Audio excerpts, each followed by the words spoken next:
어찌 보면 다윗의 인생에요. 가장 억울한 어떤 일이 시작되는 장이 바로 이 사무엘상 21장입니다.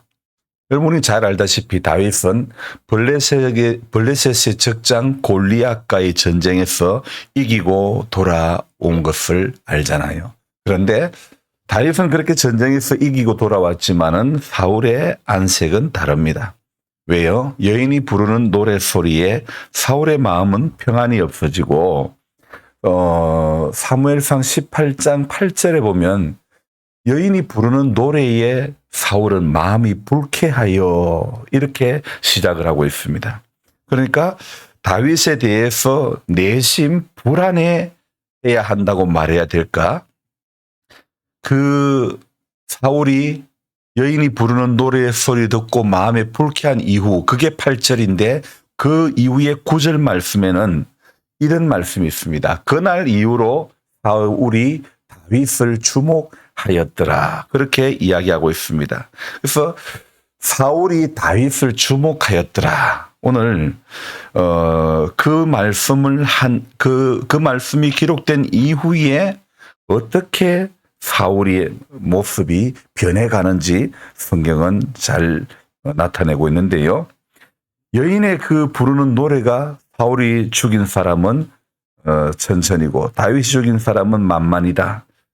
여러분, 이것이 그리 불쾌하게 들릴 이야기입니까? 그렇게 불쾌하게 들릴 노래입니까? 전사님? 그렇습니까? 왜 그렇습니까? 아니, 꼭 왕이 많이 죽일 이유가 있습니까? 전쟁에서 왕이 앞서 나가가지고 왕이 사람을 많이 죽여야 된다는 그런 이유가 있습니까? 꼭 왕이 많이 죽일 이유가 없습니다. 왕에게 전쟁에 능한 용사가 있으면 되는 것이지 왕이 많이 죽일 이유는 없지 않습니까? 자신을 위해서 싸워주는 든든한 군사가 있으면 될 일이지 저는 그 일이 불쾌해야 할 일은 아니라는 것입니다. 여러분, 우리 주변에 좀 대단한 사람, 참 똑똑한 사람이 있는 게 불쾌할 이유는 아니지 않습니까? 또 그런 일들을 통해서, 그 사람을 통해서 하나님은 또 다른 일들을, 우리가 못하는 일들을 할 수 있기 때문에, 해가게 하기 때문에 결코 그것은 불쾌해야 할 일은 아니라는 것입니다. 하지만 사울의 반응은 불쾌했다 있죠. 그래서 사울이 다윗을 주목했다.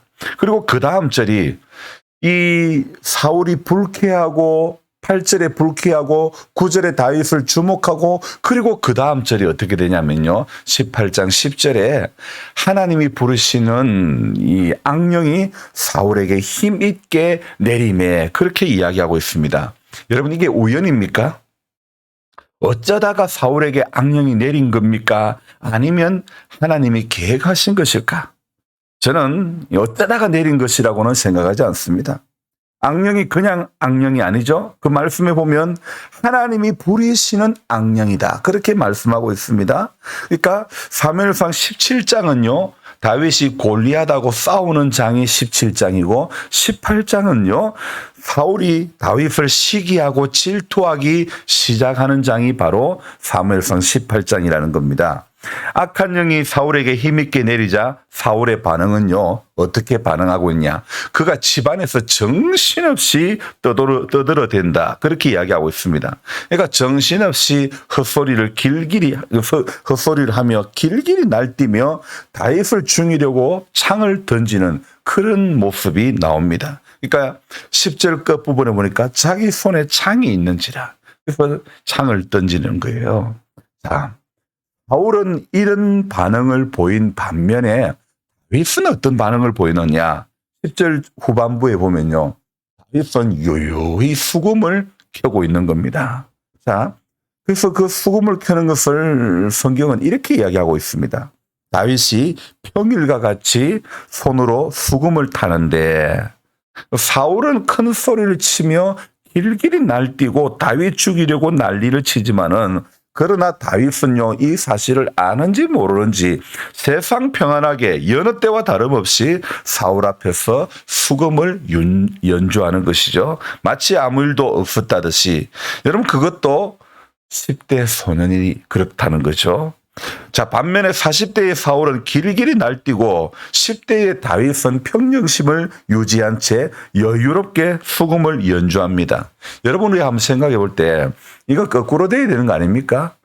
40대의 사람은 여유를 부릴 줄 알아야 되고 또 이 10대 나이 어린 10대의 다윗은 자충우돌 길길이 날뛰어야 되고 그렇게 사울이 오히려 평정심을 유지해야 되는 거 아닙니까? 그것도 더군다나 왕인데 그렇지만은 오늘 성경은 사무엘은 이 사무엘서 18장에는 나이 어린 다윗은 평소 하던 대로 수금을 연주하고 그러나 왕이 된 왕 사울은 길길이 날뛰고 큰 소리치고 이런 일들이 가능합니까? 다윗은 10대 소년인데 자, 다윗이 이렇게 할 수 있었던 것은 아마도 광야에서 다져진 기도의 내공이 있었기 때문에 다윗은 여유가 있었지 않았나. 여러분 사무엘이요. 이새의 아들 중에서 기름 부어 왕을 세울 계획으로 이새의 집에 방문했을 때에 이새가 다윗은 보여주지도 않았던 아들이었습니다. 더 없는가? 이 외에 더 없는가? 사무엘의 질문에 있기는 한데 가는 좀 이렇게 평가된 인물이 다윗 아닙니까? 가족에게 무시당하며 하나님께 억울하다고 하소연을 쏟아내면서 드렸던 기도의 내공 그런 내공이 있었기 때문에 다윗은 평정심을 유지한 채 수금을 연주하고 있는 것이죠. 여러분 사람이요 자존감이 낮으면 왕이라도 자존감이 낮으면 그 자존감은 그 사람의 열등감하고 합세해가지고 사람을 힘들게 하는 겁니다. 바로 그것 때문에 사울의 그 낮은 자존감이 사람들이 여인들이 부르는 노래에 다윗이 죽인 자는 만만이고 사울은 천천히다. 그 노랫말 때문에 불쾌해가지고 화와 분노를 쏟아내는 것입니다. 그리 쏟아내면 여러분 일시적으로는 마음이 시원할지는 몰라도요. 영적으로는 더더욱 나락으로 떨어지고 마는 것입니다. 기도의 내공이 쌓아져야 어떤 상황에도 평정심을 잃지 않게 되는 거죠. 그래서 저와 여러분들이 오늘도 기도할 때 하나님 다윗의 영성을 우리가 갖기를 소망합니다. 사울의 낮은 자존감을 따라 살아가면 안 되는 것입니다. 여인의 놀이소리와 같은 그것에 그만 마음이 다 무너지는 사울의 길을 저와 여러분들 따라가면 안 됩니다. 가난하게 살아도 몸에 병이 있어도 사람이 꿈이 있고 찬양이 있고 기도가 있고 그렇게 나아가면 언젠가는 하나님이 회복시켜 주시는 줄로 믿습니다. 제가 경상도 사람이 서울로 상경했던 것이 2003년 12월 31일이었습니다. 반지하방 독한에서 지내며 눈물도 참 많이 흘렸습니다. 하지만 그 반지하방에서 소망을 품고 기도하고 찬양하고 기도하고 눈물로 간구했는데 하나님은 반지하방에서 가락시형 아파트에서 의왕 단독주택으로 의왕에서 에버랜드 앞으로 처음에는 매장 뒤쪽에 방을 만들어 몇 년을 지내고 그랬던 저의 삶이었지만은 생각지도 못했던 큰 평수에 살게 이렇게 살아보게 해주시고 마지막으로 제 이름으로 된 집도 사보게 되었고 물론 당시에는 은행이 상당한 지분을 가지고 있는 그런 집이었지만은 그래도 감사했습니다. 고인이 된 이어령 교수님이 지성에서 영성으로라는 책을 쓰셨는데 제가 만약에 나중에 책을 쓴다면 반지하에서 아파트로 내지 눈물의 기도가 기쁨의 내공으로 이렇게 글을 적어보고 싶습니다. 오늘 이 21장부터는요. 다윗이 도피하는 그래서 도피하면서 피눈물 흘리는 그런 시간이 시작됩니다. 그것도요. 자기를 지킬 어떤 군사나 무기도 없이 노비라고 하는 그 땅에 21장에 들어보면 다윗이 노비라고 하는 땅에 갑니다. 근데 거기에서 다윗은 먹을 것을 국을 해야 되는 그런 모습. 그리고 21장 말미에는요. 자신의 적국이 되는 그 가드 왕 아기스 앞에 가서 도망을 가는 그런. 그래서 그 적국에서 자신을 그다지 탐탁하게 여기지 않는 그 땅에 왜 도망을 갔을 것이며, 또 아기스의 신하들은요, 이 사람이 그 땅의 그 땅의 왕 다윗 아니냐, 그렇게 비꼬는 말을 합니다. 그리고 또 이 사람이 사울이 죽인 사람은 천천히고 다윗이 죽인 사람은 만만이라 했던 그 사람 아니냐. 자, 신하들의 비꼬듯한 그 말에 오늘 이 21장 12절 한번 볼까요? 다윗이 이 말을 그의 마음에 두고 그랬습니다. 저는 오늘 이 21장 12절 말씀, 다윗이 이 말을 그의 마음에 두고와 18장 9절인가 8절인가 거기에 보면 사울이 여인의 노래 소리를 듣고 마음이 불쾌하고 그러면서 그때부터 다윗을 주목하여 보았더라, 이 구절이 있습니다. 저는 18장에 다윗을 주목하여 보았더라 이 구절하고 오늘 21장 12절에 다윗이 이 말을 그의 마음에 두고, 지금 이 두 구절을요 저는 비슷한 맥락의 말이라고 생각합니다. 사람이 어떤 상황이 닥쳐왔을 때 마음을 어떻게 가지는가는 매우 중요한 것입니다. 비록 아기스의 신하들이 비꼬는 투로 이렇게 말을 해도 또 자신이 아기스 앞에서 살아가려고 미친 척도 해보지만은 다윗의 인생은요, 길게 보면요, 약간 흔들리는 모습은 있지만은 그래도 흔들릴 뿐이지 결코 넘어지지는 않는 것입니다. 사람은요, 여러분 누구나 흔들릴 수 있습니다. 그러나 그때도 마음에 두어야 할 것만 딱 두면 되는 것입니다. 아무리 여러분 파리가 아무리 앵앵거리며 다리에 붙었다, 팔에 붙었다, 얼굴에 붙었다, 아무리 귀찮게 해도 내 손에 파리채 하나만 딱 있으면 아무 걱정이 없다. 그냥 탁 때리면 그냥 여지없이 죽잖아요. 여러분 마찬가지입니다. 우리가 약해도요, 기도의 파리채 하나만 딱 들고 있으면요, 세상 두려울 것이 없습니다. 파리 잡듯이 때리 잡으면 됩니다. 아멘? 그렇습니다. 평소에 버팀목 대신 하나님을 경험하면요, 부러워도 문제가 없는 것입니다. 예수님이 그래서 어떤 말씀하셨습니까? 그런 적 깨어 있으라. 이 말씀을 왜 하셨는가? 흔들릴 수밖에 없는 상황을 맞닥뜨린다 하더라도 깨어 있으면, 깨어 있어가지고 어떤 상황이 닥쳐와도 주님이 버팀목이다. 이것만 인정하고 이것만 경험되면 다 되는 것입니다. 우리네 인생이 언제나 흔들리는 일은 다반사입니다. 그러나 약간 흔들릴 뿐이지 결코 쓰러지지는 않는다는 것입니다. 다윗의 영성으로 가면 되는 것입니다. 사울의 낮은 자존감으로 가면 넘어지고 쓰러지는 것은 한순간입니다. 사울은 다윗을 주목하고 보면서 죽이려고 끝까지 가지만은 다윗은 다릅니다. 다윗은 미친 척도 하지만은 침을 수염에 흘리기도 하지만은 그는 미치광이 취급을 당하기도 하지만은 그러나 결국에는요, 다윗이 되는 것은 하나님이 다윗의 인생 가운데 버팀목이 탁 되어주시는 줄 믿습니다. 여러분 그거 보셨죠? 도시에 가면 가로수를 심고 나면 가로수가 자갈 때는 꼭 세 방향으로 또는 네 개의 다리를 세워가지고 버팀목을 세워줍니다. 그러면 그렇게 해야 넘어가지 않기 때문에. 저는 수박모도 심고 나서 나무젓가락으로 탁 해가지고 잡아주는 거. 나무젓가락이 버팀목이 돼가지고 바람 불어도 어린 수박모가 떨어지지 않는 거죠.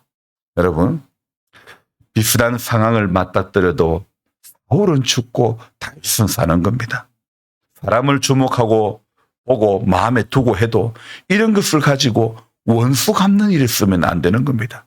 어제 말씀처럼요, 우리 인생은 창백한 푸른 점 위에 사는 또 다른 점이라는 사실이랍니다. 또 다른 점일 뿐이라는 사실을 망각해서는 안 되는 겁니다. 오늘 이 사무엘상 21장을요, 여러 각도로 또 이렇게 묵상해 볼 필요가 있는데, 다윗이 먹고 살기 위해 거짓말도 하고 참 그렇게 두려움 속에서 거짓말하고 미친 척도 하고 그렇게 얻어먹기도 하고 아기스의 신하들이 야 전마가 다윗의 그 땅의 왕 다윗 아니냐 이렇게 왕은 아니지만 그 땅의 왕 다윗 아니냐 이렇게 비꼬아도요. 그런 가운데서도 비참한 그런 상황이 되고 먹고 살기 위해서 안 죽으려고 미친 척도 하지만은요. 또 이렇게 생각해 볼 수도 있습니다. 다윗이 꼭 이렇게까지 해서 살아야 되나? 다윗이 거짓말하지 않았다면 굶었을까? 굶어 죽었을까? 하나님이 이런 다윗을 어떻게 보셨을까? 먹을 것을 위해서 거짓말하기 시작해가지고 무기를 얻기 위해서 거짓말하고 살기 위해서 거짓말하고 또 미친 척까지 하는 그런 수치스러운 모습을 다윗이 보이고 있습니다. 여러분 이런 사람이 이스라엘의 두 번째 왕이 될 수 있을까? 하나님은 이런 사람을 사용하실 수 있을까? 여러분 그러나 우리가 생각해 볼 것은요. 하나님은요. 점없고 흠없는 고결한 사람을 사용하는 것이 결코 아니더라는 겁니다. 하나님이 사용하시면 점이 없어지고 흠이 없어지고 고결한 인생을 사는 것이지 여러분 완벽해서 하나님이 붙들어 주시고 완벽해서 하나님이 불러주시고 하나님이 기억하시고 하는 게 아니라는 겁니다. 거짓말쟁이가 되고 먹고 살아내려고 수단과 방법을 가리지 않는 다윗의 모습이 보이는데 우리는 오늘 이 21장에서 바로 이러한 우리의 모습을 발견해야 되지 않을까요?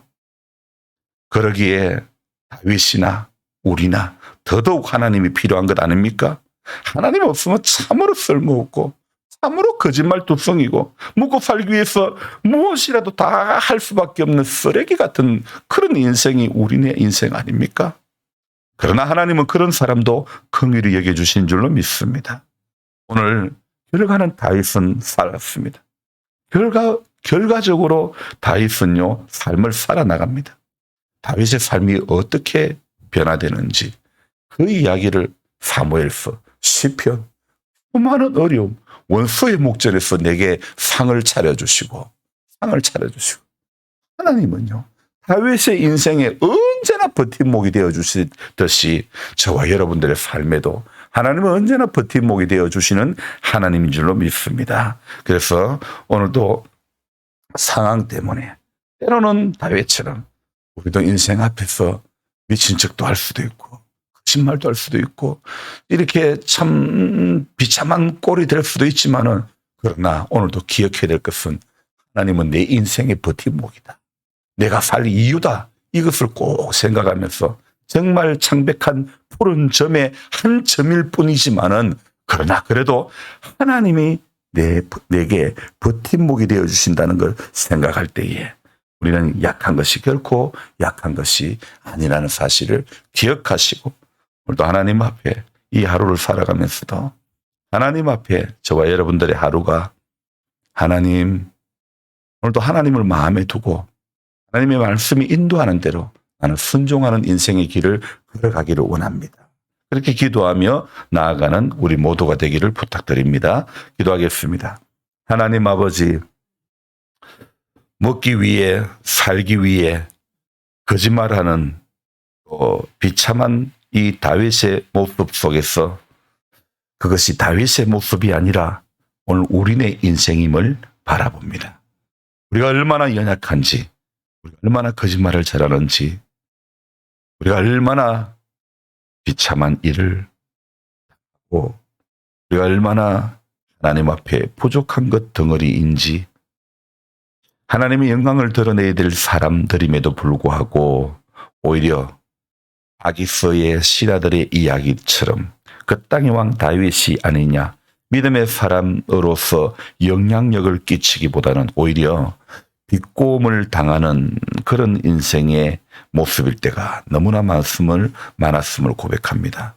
주님, 주님의 긍휼을 구합니다. 예수님처럼 바울처럼 살기를 원합니다.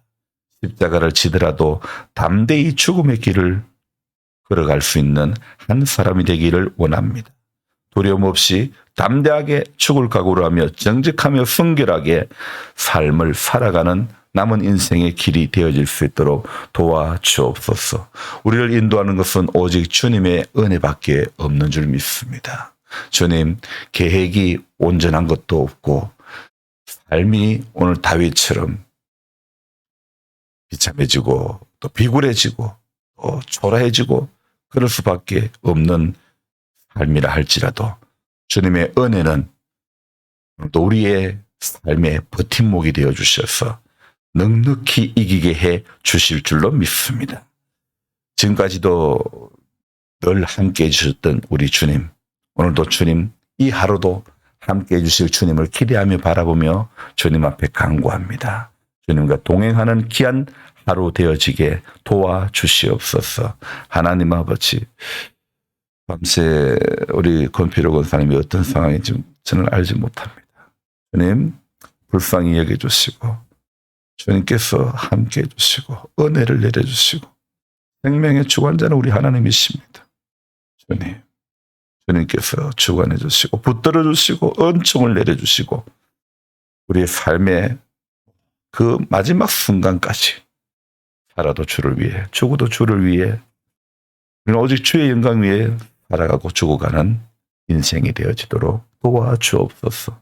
연락하신 모든 성도님들 정말 구원의 확신을 가지고 남은 인생의 시간 가운데서 하나님 앞에 작은 열매들을 맺어가는 아름다운 믿음의 삶 되도록 축복하여 주시옵소서. 존귀하신 예수님의 이름으로 감사하며 기도드리옵나이다. 아멘. 간절한 마음으로 주여 부르고 기도합니다. 주여, 주여, 주여.